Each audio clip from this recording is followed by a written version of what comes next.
everybody. Sorry it's been so long since my last blog post. I've been rather busy, actually. My classes are full swing by now, obviously, over the halfway point of the semester. There are 6 weeks left until the end of the semester, and this is Wednesday, so pretty soon that's going to be 5. I actually have been enjoying my information technology class. I'm reading this article for one of the assignments that I really like. It is actually entitled A Survey of Human-Computer Interaction Design in Science Fiction Movies. And it's by Michael Schmidt. It came out in 2008 in a lot of science fiction films, and he's noticed a trend between technology in movies and then its existence in real life. And it seems to be, he thinks, that the films and their popularity influences the technology designers.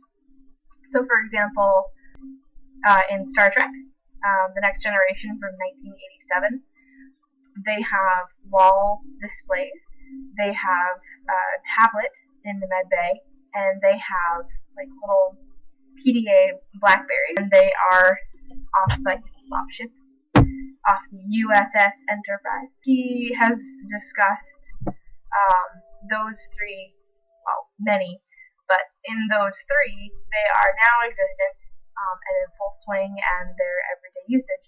So this is just a really interesting article for my class. Collection development class, I don't want to talk about it.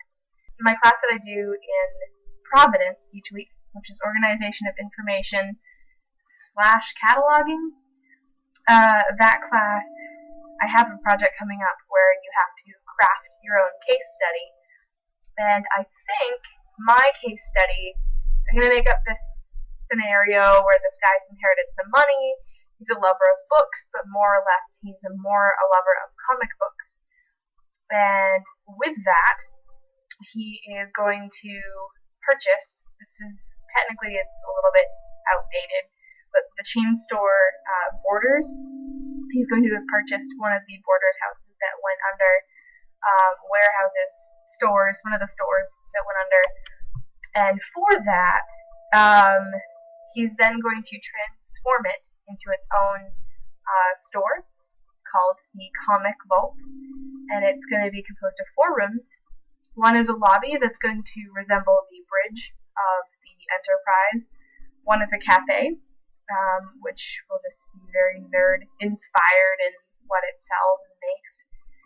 One is the Comic Vault, like the name of the store, which is going to all of the books, the graphic novels, and the comics.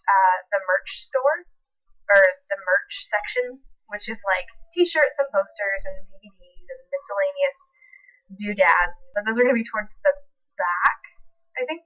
So it's a mixture of ideas from things that I've seen in comic book shops, things I like, things I didn't like, things I would change, which is more or less what the project is about. You have to organize something, it can be already existing, and talk about how you would organize it and how you might do it differently and why you would do it differently. So there's that. This weekend, I'm going to be attending the University of Rhode Island's student ALA conference. We're having many people come from across, mostly New England, to talk about library experiences. There's all sorts of different panels. You can go to one about jobs and careers in the library field. You can do mock interviews. There's going to be resume review. There will be a PFE table, which is it's an open house style, and you explore the different libraries that you might do your internship at in the 2-year program, and so stuff like that. So as the student ALA social media coordinator, I'm going to be there live and doing updates to Twitter @Sala at URI, and you can find us there and you can read along and follow along and know the different speakers and stuff that I'm going to, as well as the keynote speaker, lunchtime speaker, and evening speaker.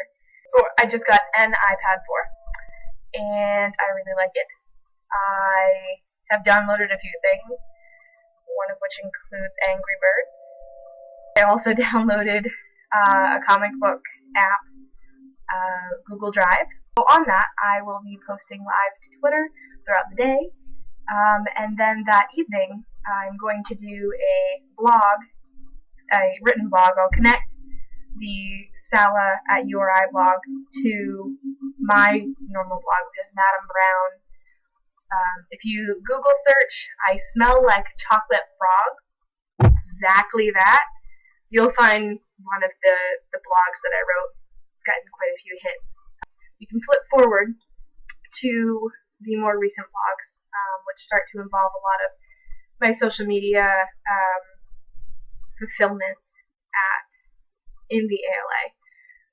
Anyways, and so there will be my review of the day, my experiences, and hopefully from my peers that go, my classmates that go, I'll get their experiences too, in quotations, and that'll just be available for people to see, people to read, and things to look forward to for next year, once we've entirely, or almost entirely, as much as one can in the student group, iron out the kinks. So usually I blog about, in the written blog anyways, movies and TV reviews, book reviews, anything that I'm really up on. The last thing I watched was Oz the Great and Powerful, and I really liked it. A lot of people thought that it was mocking the other film, which is The Wizard of Oz. I didn't think so. I saw a lot of homages to the book, or the books. I guess there's a 12-book series, and then there's some spin-offs and everything else.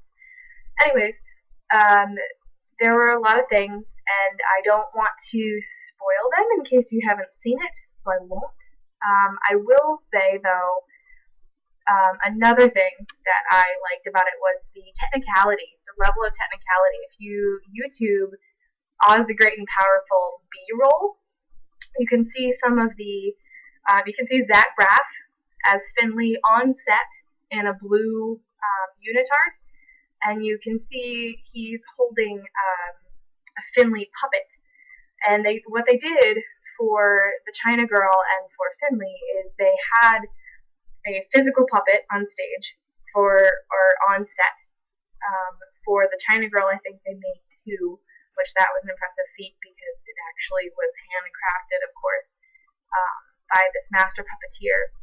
And he was there doing the movements, so some of the movements in the film translate from the puppets on stage and the people behind them, and then the rest of it comes from the CGI, which they recorded not only the video, but the faces of the actors.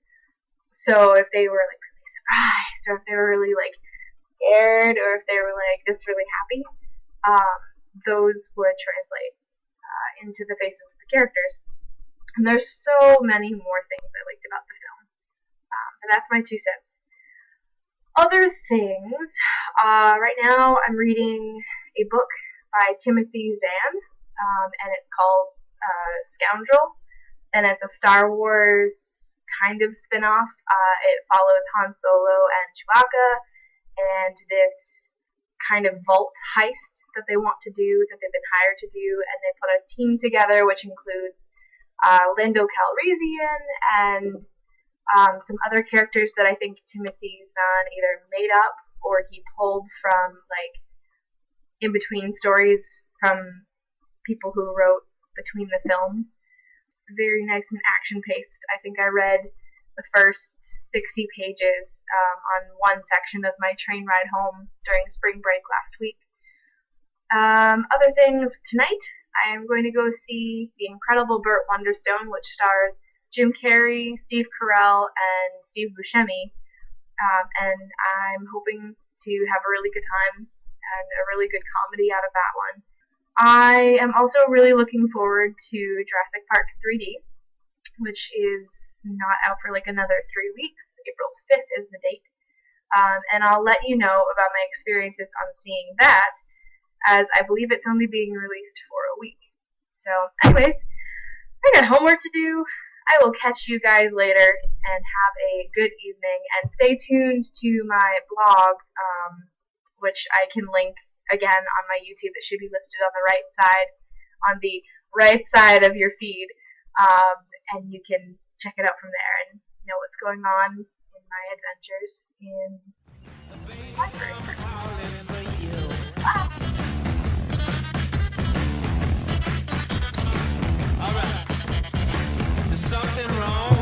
Wow. Actually, the title. What else?